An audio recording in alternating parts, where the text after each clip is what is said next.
अमरावती ग्रामीण जिल्ह्यात अवैध वाळू तस्करीवर पोलिसांची मोठी धडक कारवाई झाली असून तब्बल 36,70,000 रुपयांचा मुद्देमाल जप्त करण्यात आलाय। या कारवाईत 2 वेगवेगळ्या प्रकरणांमध्ये 6 आरोपींविरोधात गुन्हे दाखल करण्यात आले आहेत। नेमकं काय हे प्रकरण पाहूया सविस्तर रिपोर्टमध्ये।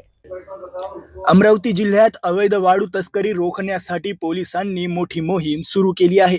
दिनांक 26 नोव्हेंबर 2025 रोजी शेंदुरजना घाट पोलीस स्टेशन हद्दीत स्थानिक गुन्हे शाखेचे पथक गस्त घालत असताना गुप्त माहितीच्या आधारे ही मोठी कारवाई करण्यात आली। पहिल्या प्रकरणात आरोपी राहुल बाबूराव वानखडे वय 27 राहणार अमरावती याच्या ताब्यातील 10 चाकी टाटा कंपनीच्या हायवा वाहनातून 7 ब्रास अवैध वाळू वाहतूक होत असल्याचे आढळून आले। या कारवाईत वाहन व वाळूसह एकूण 15,70,000 रुपयांचा मुद्देमाल जप्त करण्यात आला। तर दुसऱ्या प्रकरणात आरोपी निलेश सुमरलाल धुर्वे वय 30 राहणार राजुरा बाजार याला 10 ब्रास अवैध वाळू वाहतूक करताना रंगेहात पकडण्यात आले।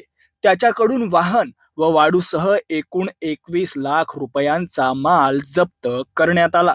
या दोनही प्रकरणात पोलीस स्टेशन शेंदुरजना घाट येथे भारतीय न्याय संहिता व पर्यावरण संरक्षण अधिनियमांतर्गत गुन्हे दाखल करण्यात आले आहे। एकूण 36,70,000 रुपयांचा मुद्देमाल जप्त करण्यात आला असून पुढील तपास शेंदुरजना घाट पोलीस करत आहेत।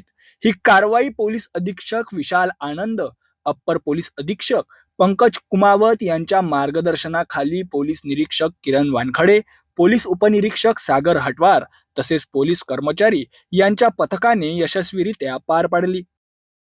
अमरावती ग्रामीण जिल्ह्यात अवैध वाळू तस्करी विरोधात पोलिसांचा कडक इशारा कायम असून अशाच कारवाया पुढेही सुरू राहणार आहेत।